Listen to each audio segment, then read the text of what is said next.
we're back. Thank you again for joining us for another edition. Is this another edition or the edition? It's one edition. It is the edition. It's the soon-to-be award-winning Student of the Gun Radio. And congratulations on your excellent decision-making skills and spending some time with us today. And today is Wednesday as we release the show, but it really doesn't matter what time or day you listen. You can listen anytime you want. You're an American or an Australian, or you're living in Switzerland. So we got people from all over the world. Anywhere where they speak the English language, where they get the lingity, they can listen to us. If you're in merry old England, that's too bad. But we've plateaued. Actually, we've plateaued at 145 countries. So I need you guys to share this with people in other countries. I think the countries we're not in don't speak English. Yeah. We're probably not. Anybody want to be a translator? In Kazakhstan. I'm guessing we're not the number one show in Kazakhstan. Or, I don't know, it could be. Or Uzbekistan or something. Maybe we like could that. speak Durga Durga. Durga Durga, Muhammad Jihad. Welcome to Student of the Gun Radio. I am your host, Professor Paul Markle. I am sitting inside of the glass case of Emotion Studios, which is located at Student of the Gun University. And there is no tenure here. We have to earn it every single day. Now, today is Wednesday, and that is our SWAT Fuel Fitness Talk Day. We talk a little bit about fitness, because Jared likes fitness. We like keeping it fit. But we have a special guest, and you'll notice that it's not Thursday. Yeah, we purposely did this on Wednesday, so that we had to mix it up for you guys. We've kind of been defaulting to having guests just accidentally on Thursday, but this week, we're going to have a special guest on Wednesday, and his name is Tony Blauer, and he's the president of Blauer Tactical Systems. And we're going to talk a little bit about fighting or getting ready for the fight. In my show notes, let me put a Y in there. It said read to fight. You could read to fight, but how about being ready to fight? There you go. Okay. Yeah. Tony, are you with us this morning? I am, sir. How you doing? I'm doing fantastic. Thank you for joining us. This interview has been in the works for quite a while. Jared reached out to Tony a while ago. Actually, he reached out to him after we discovered the Australian Halo suit. And I know that's not the official title for it, but that is what I always remember it as. It's what UWM, United Weapon Masters. Something. You know what I'm talking about, Tony. Unified Weapon Masters. Anyway, it looks like a modern day, a real Halo suit. So if you're going to play Halo in real life, you would put this suit on. So we found that on YouTube, and we were talking about full contact drills, and Jared does MMA. I've been doing the DT. That's not detox. That's defensive training with law enforcement for a long time, and Jared reached out to Tony. He said, hey, would you like to come on and talk about mindset, about fighting, about protective gear? And he said, yeah, sure, let's do it. And many months later, here we are. But we're going to put this in the can, and that's the great thing about Student of the Gun Radio and the format is it becomes evergreen. It'll always be out there. And so it doesn't matter if you're listening to this on Wednesday morning or Thursday evening or, it's going to be relevant next year. It'll still be relevant. I want to start this topic out, and you guys can go to TonyBlauer.com. That's really super simple. Go to Tony Blauer. That's BLAUER, and check out their wares, the Blauer Tactical Systems and Spear System and so forth. But when I went to the police academy, way back in the olden days of the early 90s, like 91, 92 time frame, we went through our defensive tactics training. One of my good friend Doug Hunter, he was a firearms instructor and he's a defensive tactics instructor.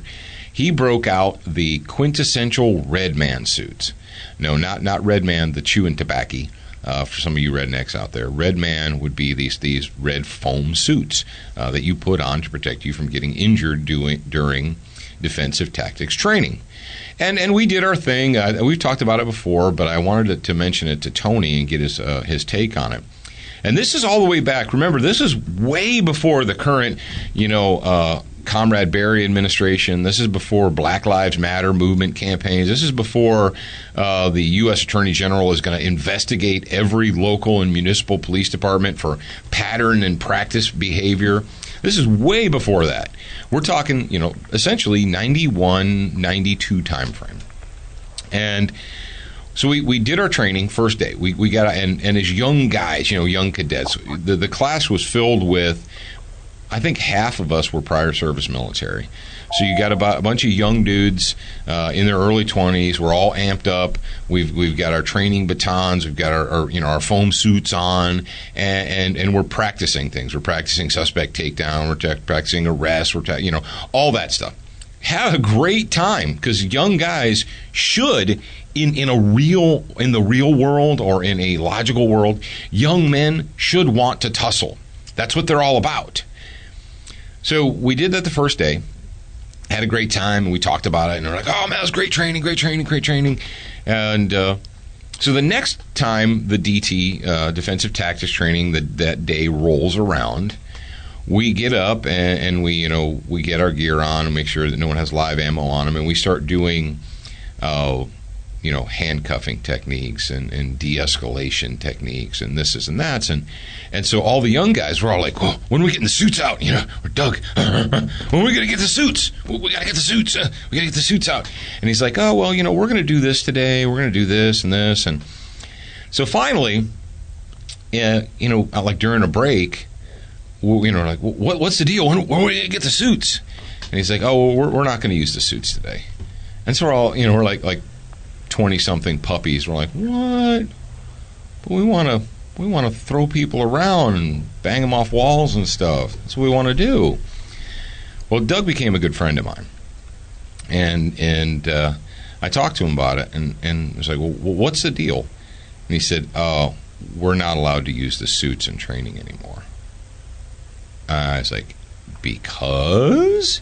He said, well, some of your fellow classmates may or may not have complained to the academy, the commandant of the academy or the commander of the academy, that it was too rough. I'm like, you've got to be effing kidding me.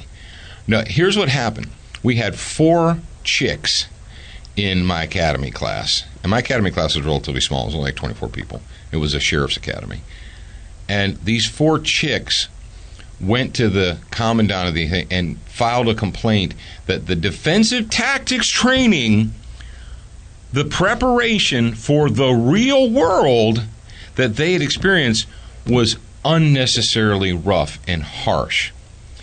And so, rather than the commandant of the academy saying, if you don't like being rough and if rough and tumble stuff offends you, go find another job, Susie. You want to be a policeman, you want to go out and get on the street and, get your cop on, but you don't want to tumble, or you don't want to experience discomfort. What the hell do you think a crackhead is going to do to you when you're trying to bust him times 3 and he's going back to the joint? And he decides, no, I'm not going. Or, career criminal, what have you. Are you going to be able to talk with him? Now, Tony, that was 20 plus years ago. Bring that up to today. And what do you see today in when it comes to teaching law enforcement officers how to really tumble with bad people? It's funny. Before I answer directly, I'll answer circuitously, which is my SOP. We find the same thing. There's always somebody in a class that is, offended by, I got a carpet burn, I got to write this up. You guys swore in the class, and we're trying to stress inoculate people, right? I mean, that's the whole point, is to prepare people for the most dangerous moment, in their life, which is an ambush inside the reactionary gap. One of the things that we talk about is all fights are dangerous, but the most dangerous is an ambush, and that could be for a citizen in their home. It could be, law enforcement, just walking up on a vehicle, domestic, anything. You're out on a date and it suddenly gets weird.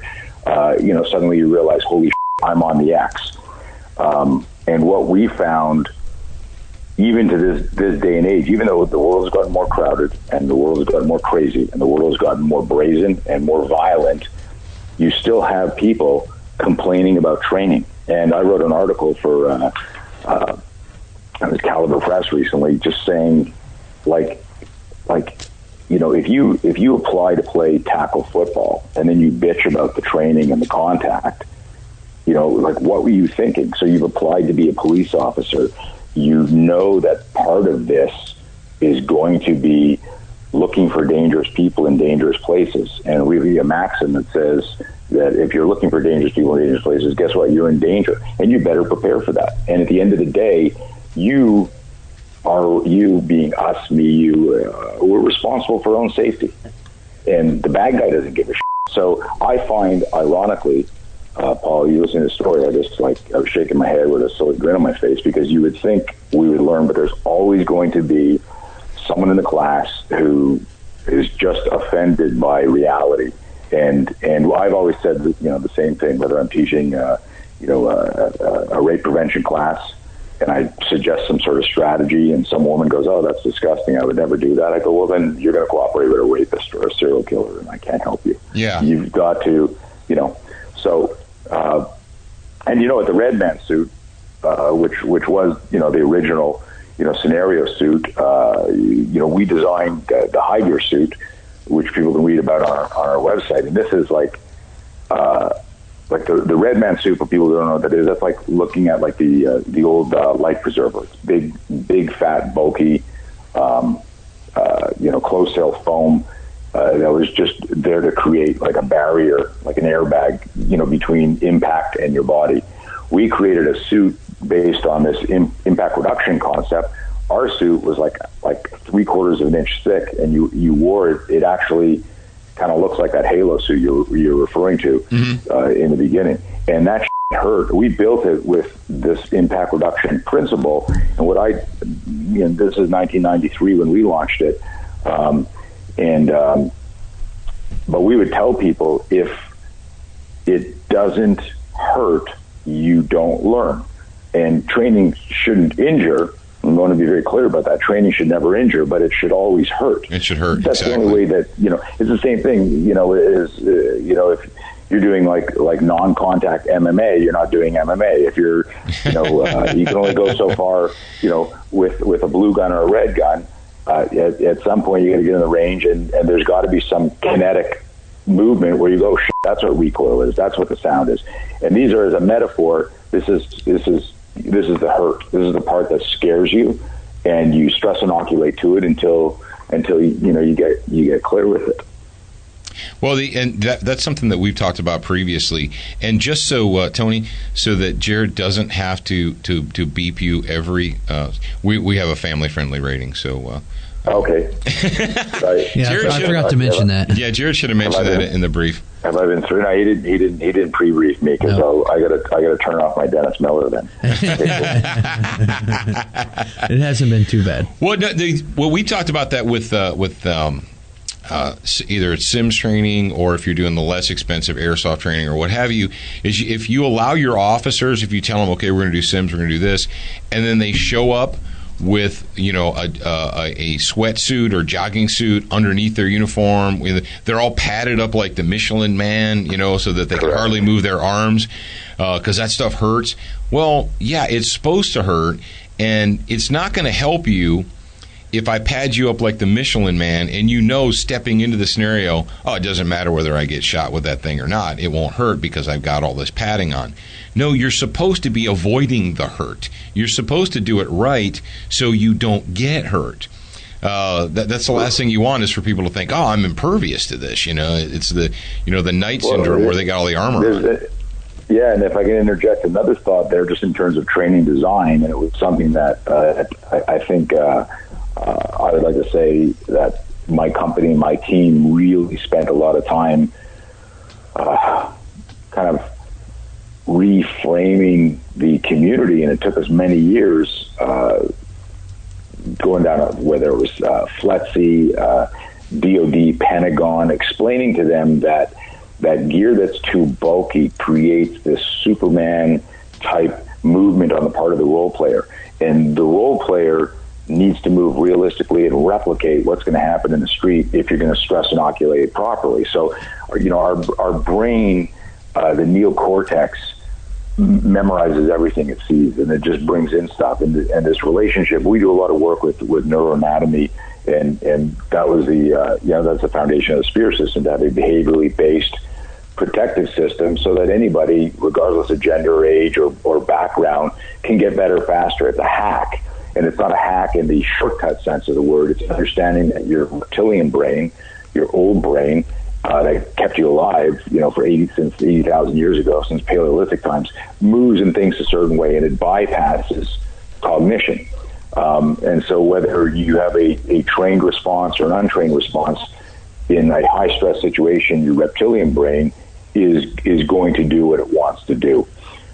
If we started looking at that more carefully, we could create drills. In other words, this reverse engineering process of creating drills to train the neocortex, our new brain, how to respond congruently with the old brain. This sounds like really high tech. It's so simple that nobody's thought to do it. It's teaching. It's Pavlovian conditioning for defensive tactics and self-defense. Right. You're teaching the techniques based around what the body and the mind already want to do, and that's a lot of systems, or they come up with this.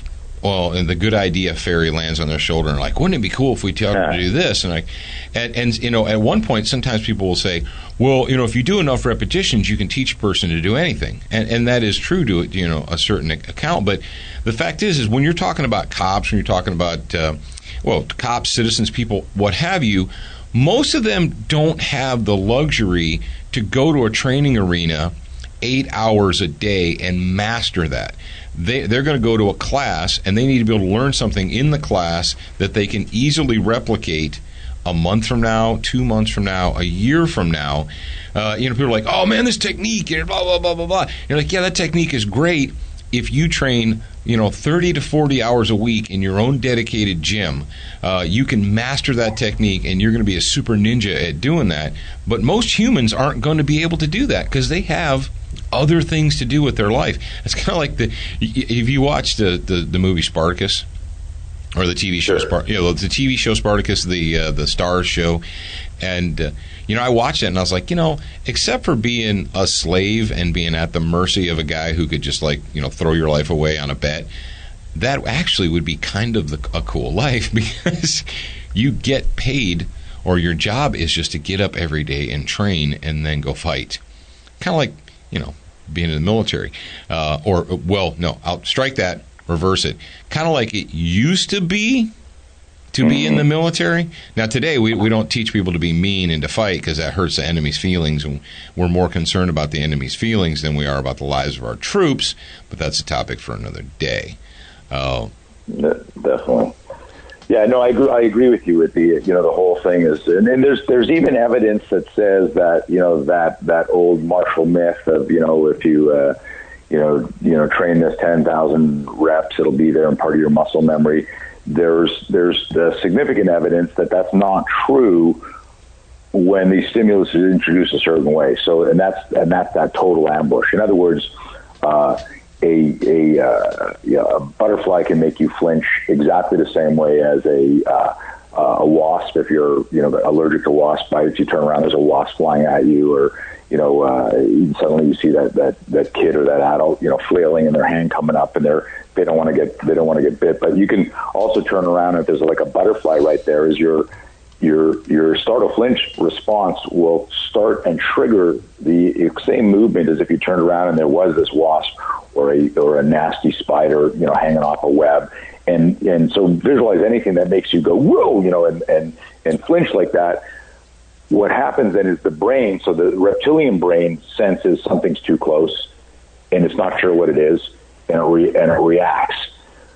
Your neocortex then threat discriminates, right? It then goes, oh, that's a butterfly, I'm safe. And then it just calms down.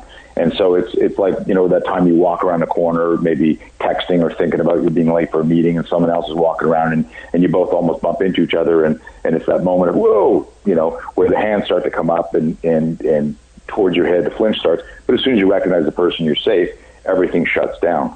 Well, we've got hundreds of dashboard videos, body cam, of people not faring so well in their fight, and they're never fighting an MMA champion or a Golden Glove boxer or a pro boxer. It's always some POS in the street. Notice how I censored that. Good job. Beep, and and it's like the movement's slow and it's telegraphic, but because the officer in these dash cams is just doing his job and he's trying to gather intelligence and he's trying to threat discriminate, what we see as armchair quarterbacks, we go, well, that was a slow tackle, right? Or that wasn't a fast haymaker. But in the context of like that deer in the headlight moment, the body's reptilian brain reacts with this survival reflex, and then the actual the thinking brain has to catch up. So what we need to do, and here's what we do in our training, whether we're doing like training for citizens, for law enforcement, for military, is we discuss the scenarios, we show the videos, and then we replicate them and we run them through. And it's a really fascinating process, because what we do is we actually run through the actual incident as if it happened. And what this does is it shows people the penalty of inaction, and it's a very powerful emotional moment. In other words, when you look at most sports teams, practicing like a scrimmage, they're trying to execute and hit the play exactly. Well, what we do is we do a block before that where we go, hey, let's mess up the play and analyze how it could get messed up, and let's kind of meditate on that for a moment. And everyone kind of goes, well, that kind of sucks. And they go, right, this would really suck if we mess this up, right? And it's a whole different way to approach it. If I say, look, here's somebody who lost their gun in a gunfight, and then he panicked here, and he went to do this move instead of that move, and he ended up getting shot. And we have a video of it, we're going to replicate that a bunch of times. And it's amazing, and Paul, you can relate to this, having been in the community. Every cop in that class knows somebody who was either injured or lost their life in the line of duty. So it's a very emotional drill, and it takes everyone really deep into, okay, let's be careful what we practice, because we don't want to get really good at the wrong stuff. And you alluded to this earlier, where you made the fairy on the shoulder joke, is like everything works in a demo. And what I find, and it's ironic because I just was writing my proposal for ILEADA yesterday, and one of the paragraphs was talking about the litmus test. The litmus test for efficacy is the CCTV, dashboard video, helmet cam, body cam. Mm-hmm. And when you look at that stuff, you don't see any fancy martial arts ever in a fight. You don't even see, for the most part, if you look at 10,000 hours of real force-on-force fights where the bad guy starts the fight and he's really trying to injure the officer, you almost don't see anything that's taught in the academy. You see improvised movement where the officer's scrambling to break contact and transition to his weapon. And then the shooting platform, and you guys are, student of the gun, the shooting platform in those close quarter fights are not what you see on a flat range. They're improvised offline contact shooting. Oh, yeah. More point shooting, like sudden startle flinch, push that, jam that gun out. So that's kind of what we're about, is like, really understanding functional movement. Well, yeah, exactly. And I guess the cap on this story, or the title could be, what do you do between startle and and the finish? Everyone is going to start. I don't have to teach an infant to the startle response. You walk up. Correct. You could take an 18-month-old kid, and you walk up behind him and you clap your hands, and that little kid will startle response. He wasn't taught that. He didn't go to school to learn how to do the startle response. He just did, because the body knows, okay, the stuff up front here, the face, the heart, that's precious. I need to protect it. But what do you do between your startle response and the end of the fight? Where do you go from there? And if we can start everybody all out, what you're saying, and I totally agree with you, is where do we go from there? And unfortunately, most of the traditional defensive tactics training is based upon All right, I'm going to give you a scenario. A guy walks up to you and he grabs your right wrist. No, not that wrist, the other wrist. No, grab it with your other hand. And okay, now if a person grabs your wrist with their left hand, I was actually in a class where they said, all right, if they grab you with their left hand on your right hand, you do this. But if they grab you with their left hand on your left hand, you do that. And I was like, holy crap. So, like, in the middle of being grabbed, I'm going to have to think, okay, that's my left hand, their right hand. Right. I'm supposed to do this. Then you are on the ground with a look of surprise on your face, wondering how you got there. And it's amazing how, in a classroom situation, instructors they'll give you these scenarios like, oh, it's not that big of a deal, just if you're attacked with a person who's right-handed, you do this way. And if they're left-handed, you do this way. And no one ever raises their hand and says, dude, are you telling me, like, in the middle of a surprise attack, I'm supposed to real quick figure out what handed this guy is? Exactly. I think part of the problem is, like, certainly at the new level and the recruit level, people just want to get their check in the box, and they're assuming that this expert, knows what they're talking about. And for the most part, I always make this joke that the most dangerous police officers and law enforcement are the trainers, the full-time trainers, because they get to go train with, famous combatives and defensive tactics instructors and go to these courses all over the country. But then they come back and it's still limited to the state-approved program, and maybe they slip one or two things in. But these guys are like the Spartacus metaphor. They're the guys that are training all the time, they're teaching all the time, they're working out all the time, and most full-time trainers aren't on the street anymore. And so you start to get good at the, being up on stage and the trick, right? The card trick. Yeah, you're good at doing the trick, exactly. Everything works in a demo. We've said it. I've got a small group around the world that really understands what we're doing, and we've got a larger group of people who don't, which because there's still this. I don't know if it's an American thing where complexity attracts people instead of the simplicity. And when you're dealing with personal safety, whether it's a concealed carry to protect yourself and your family, and I always come back to this whole be your own bodyguard, courageous bystander mantra of if something were happening to somebody very dear to me and I wasn't there to get involved, would I want a courageous bystander to step in and do something? Mm-hmm. Would I want somebody to charge that psycho in a school and try and take him down or hide under a desk?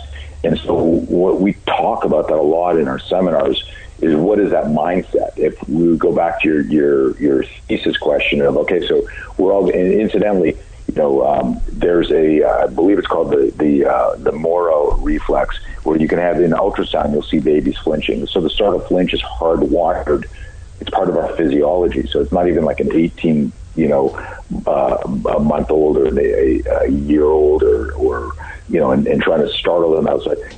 Babies are exhibiting a startle flinch response in their mom's belly. And so it took me about 20 years into my martial arts where I noticed in a drill I was doing that every time I flinched, I never got hit, but every time I tried to do some sort of wax on, wax off, I was like 50-50 with success. We were doing this real extreme close quarter drill, which we aptly named the sucker punch drill. And so we got out of the ring and got out of the sport modality and turned it into this extreme close quarter scenario where I had one of my students with gear on, just talk to me about, things, and I would just go along, and at any point he could just sucker punch me, make a move. And it was a horrible experience. I mean, I got beaten up for 2 hours, and I videotaped the whole thing, and I watched it, and I was like, and I'd been training for 2 decades at this point and working with one of my instructors. So I wasn't a beginner trying to figure stuff out. I was a pretty good athlete, coordinated, confident, competent, but I was still getting my butt kicked. I was getting hit a lot. And I noticed this whole thing. That was my first introduction to the startle flinch as it relates to personal safety, realizing that no matter what I was trying to do, okay, I'm going to intercept here. I'm going to do, like you said, Paul, hey, if he comes at you with this, you do that. And that's the whole way we're taught, right? We're taught this whole stimulus response modality. When the bad guy does this, you do this. Well, you know this from your training. Action is always faster than reaction, right? That's just physics. Absolutely. Well, the bad guy, though, is action in the ambush, right? And so what we don't realize is that we've been, if somebody wants to argue with physics and math and science, they can. Obviously, they believe in unicorns too and mermaids. But the reality is, if action's faster than reaction, and we talk about that in all classes, who is action in an ambush? It's always the bad guy. And that means if your training is set up to go, when he gets me in a headlock, I'll do this. If he grabs my gun, I'll do this. And so on and so forth. What you're actually doing is you're always moving after he moves. And because it feels like it's working, you think it's right. And the reason it feels like it's working is because this is a choreographed demo, and everything works in a demo. Right. And we come back to full circle what I said about 10 minutes ago. The litmus test is what we see in a real fight. And if you Google real fights, and a lot of them are just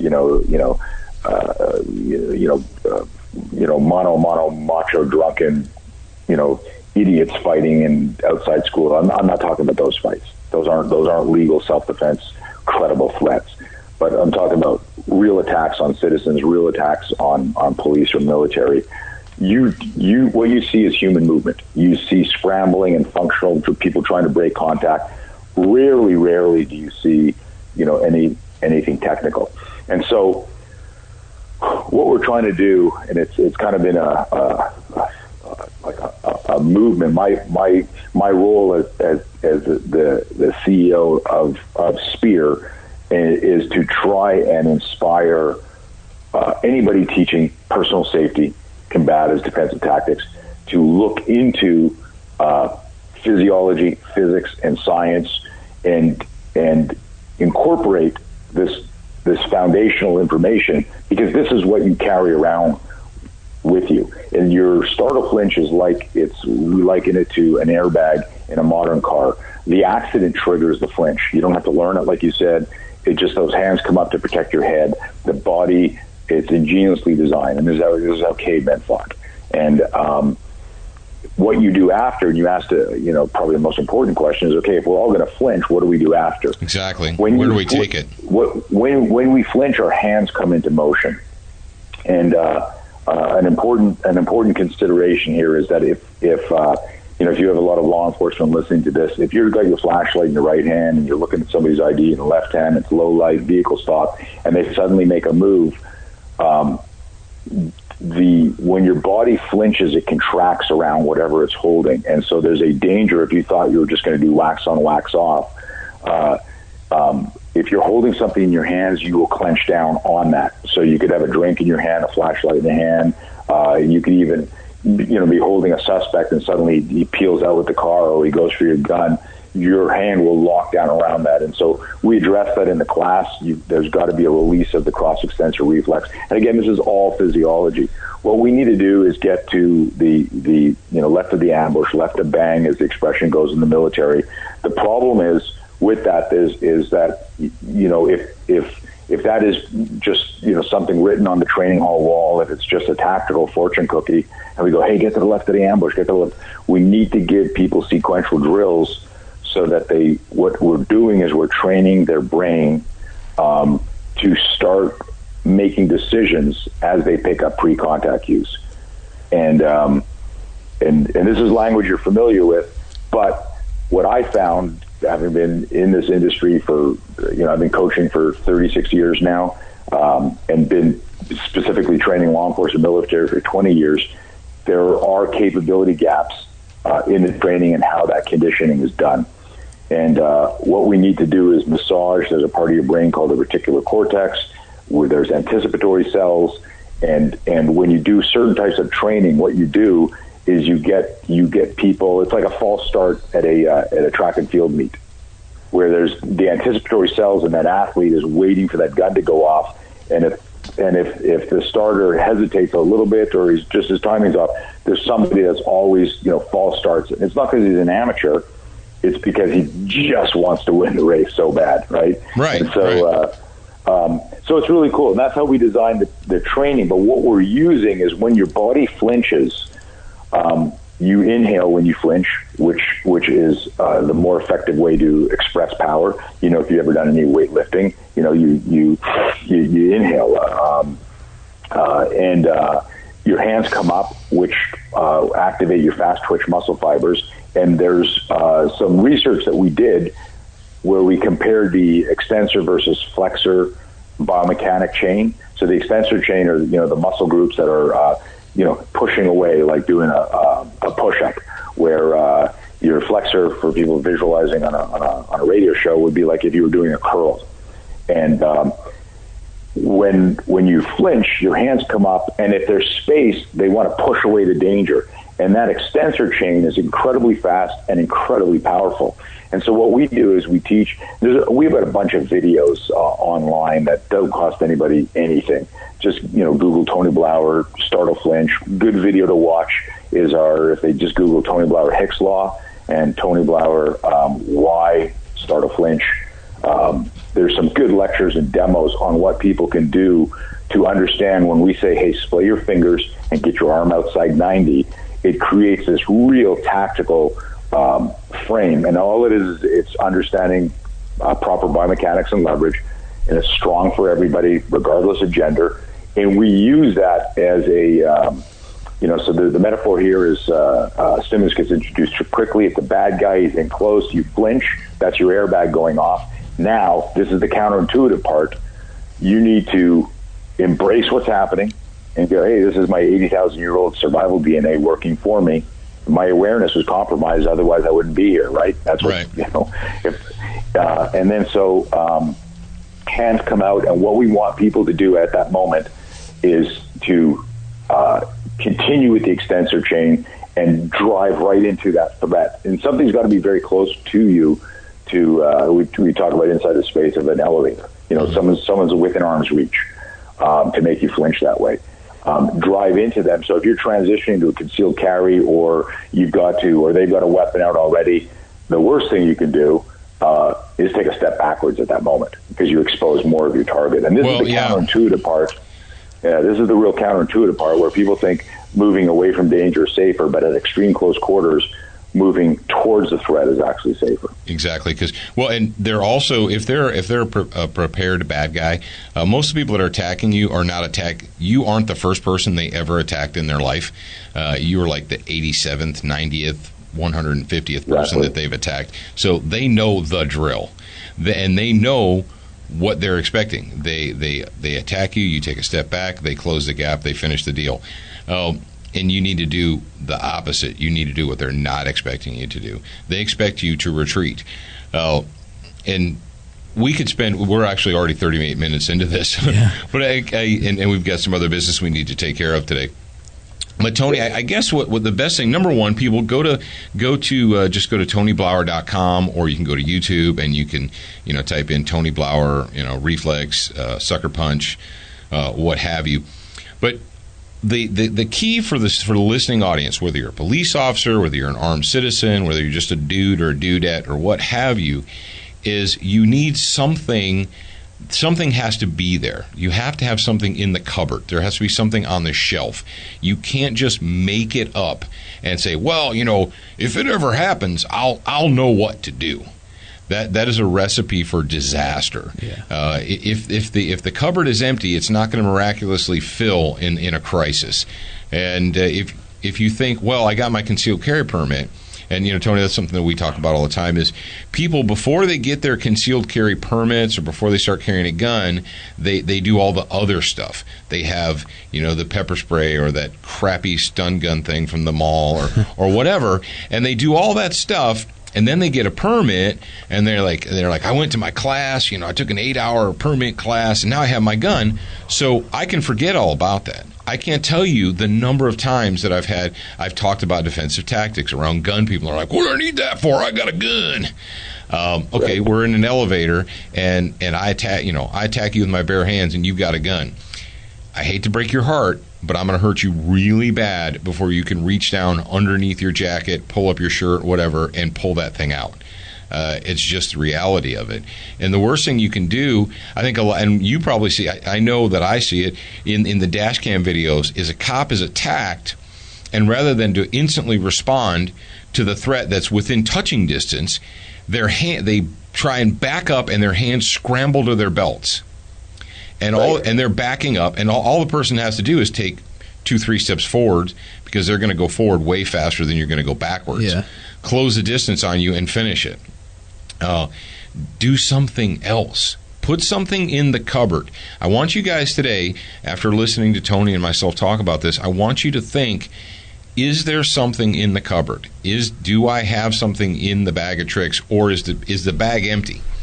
You know, if your whole plan is, I'm going to carry a Kimber with HydroShocks, and that's going to provide a cone of protection around me and keep bad people away, I'm going to say that it's not a very well thought out plan. One of the points that I want to drive home is that there's a widespread availability for martial arts training throughout I assume the world, but I know throughout the United States. And the bad guys that you're going to encounter are not just normal dudes. I'm sure that most of them have some sort of training. And that's not going to make them experts. It's not going to make them look cool when they're attacking you. But they've done something to train themselves. What are you going to do to train yourself? Even if they just go to prison. Yeah. They go to prison and practice hurting people. Yeah. That's like what they used to call gladiator academies or criminal university. They go to prisons and they spend time practicing with each other on how to hurt you. They all have one thing in common, and it's the fact that the vast majority of them are vicious and they're remorseless. And what are you going to do? Are you going to just whistle and hope that that they'll understand what a nice person you are and not hurt you? What do you think, Tony?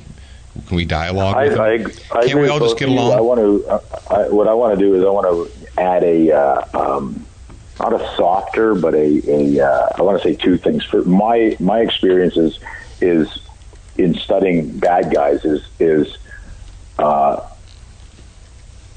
they are remorseful, they are asocial, that makes them dangerous, but they are far less skilled than what most people imagine. When we see the aftermath of some knife attack or gun attack,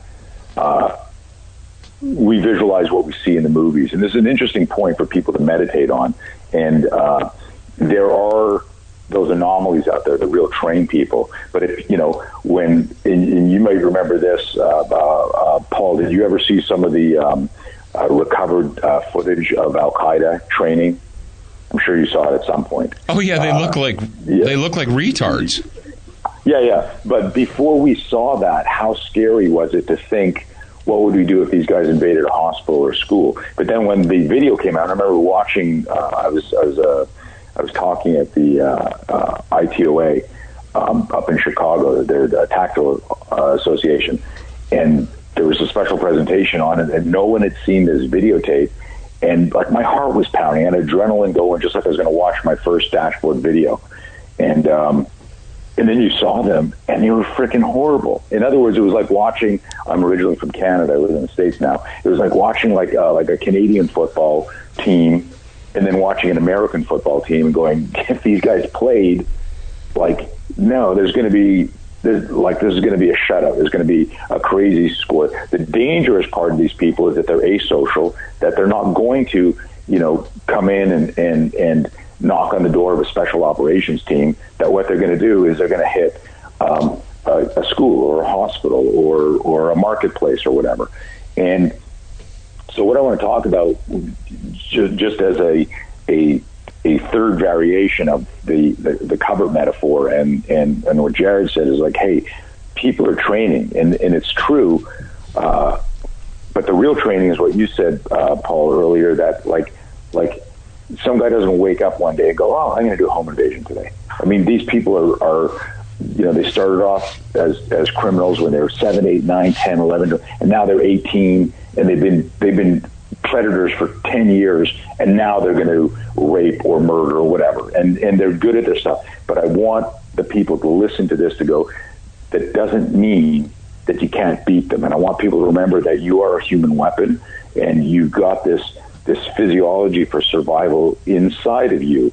What you need to do and just as a kind of a guest consultant is, and this is our whole thing when we're talking is we've been domesticated. There was a time where you had to hunt if you wanted to live, right? You had to go find food, and then there were bad animals and bad tribes around where you had to fight to get home to hang out with your family, and that has been weaned out of us. You know, and people think that the cavalry is going to rush in, and this domestication is part of the problem. And I try to inspire people to realize, look, this is an ugly part of life, and it's like that John Wayne quote, the one, the meme. Life is stupid and stupid, or life is hard and it's harder if you're stupid. Yeah. Life is hard, it's harder when you're stupid. And so what would be stupid is if you didn't think, God forbid this happened to me. Like if I said to you, hey guys, I want the whole family to study some first aid and CPR. Nobody go, that's stupid. You know, if I said, hey guys, I want us to have a fire extinguisher, you know, at the office and a couple in the house. Nobody go, that's the dumbest thing I've ever heard of, because we know there are people that lose their lives in fires. We know that there are people that choke or get cut and somebody saves them. But when we say to citizens, I want you to take a realistic self-defense course, a realistic concealed carry home protection course, they're like, I don't know about that. I'm not paranoid. I don't want to be paranoid. I don't want to live in that paranoid life. Right. And so the two things that I wanted to tell you is like, hey, you can learn how to protect yourself, and you don't need to train forever. You don't need to get in an octagon. You know, you just need to recognize that you are a human weapon, that your body's going to do certain things. You don't want to be surprised by that, so you want to explore that. That's the cupboard metaphor. What am I going to do if this happens? I need to reach up and I got to grab something. Well, guess what? Your hands are already up. When you flinch, your hands are locked and loaded for an eye gouge, a finger jab, grabbing the hair, palm strikes, forearms, and elbows. Everything you want in your close quarter toolbox has been cocked and locked by the startle flinch. And so this is an amazing thing as far as when we talk about a behaviorally based system. You just need to know, do I now have the fear management capacity to hit another human? There's some training that people need to do. People need to rediscover their aggression. And then also remember that while bad guys are dangerous, they're not necessarily skilled in the way you imagine. What that does is we subordinate ourselves to our this emotional, visual inside of our brain. And I'm going to share one of my favorite quotes. Dan Millman, who wrote The Way of the Peaceful Warrior, he said, if you face just one opponent and you doubt yourself, you are outnumbered. If you face one opponent and you doubt yourself, you're outnumbered. Love that quote.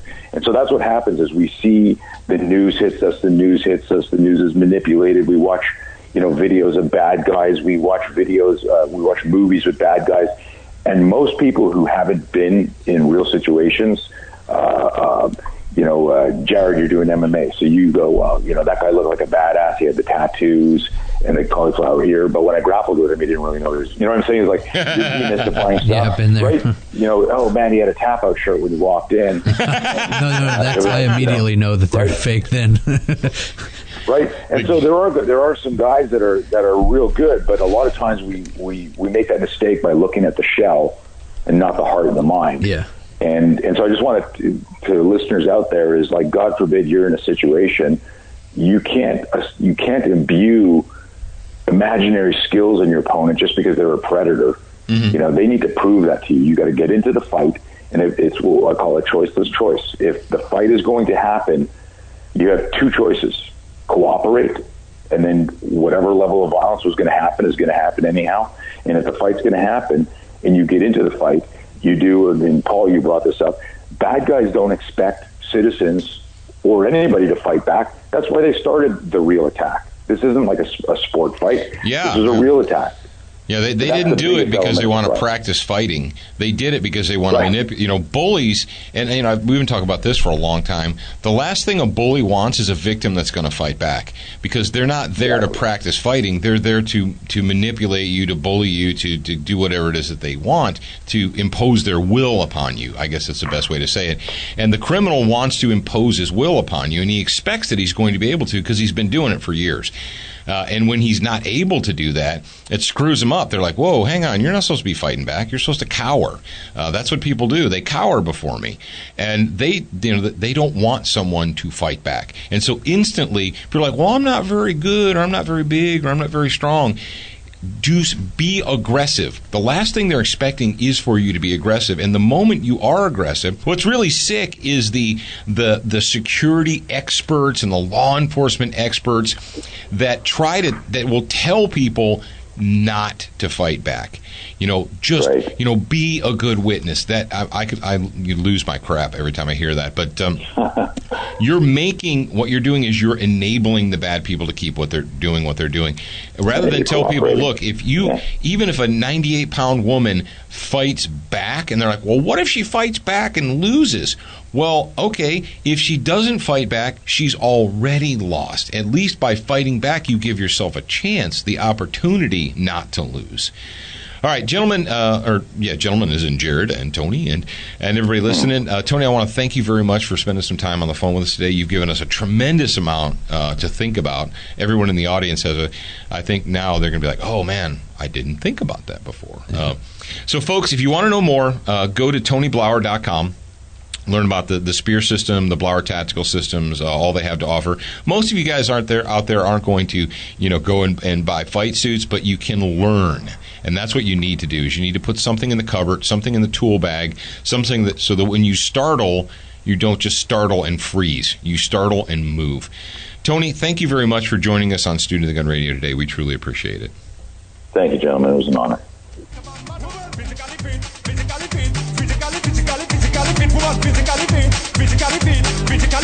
Physically fit, woman, nice, sweet, fantastic. Big body ocean at the big Titanic, woman, nice, sweet, energetic. Big body ocean at the big Titanic, woman, nice, sweet, fantastic. Big body ocean at the big Titanic, woman, nice, sweet, fantastic. Big body ocean at the big Titanic. Oh, okay. I guess I'll pick it up. Go ahead. Dad's got a topic today that he told us that we were going to talk about last week, so I'm going to let him go ahead and take it from here. But this is the Fitness Talk, and it's brought to you by SWAT Fuel. Go to SWATfuelstore.com. Use the promo code SOTG2015 and save yourself some money on an order.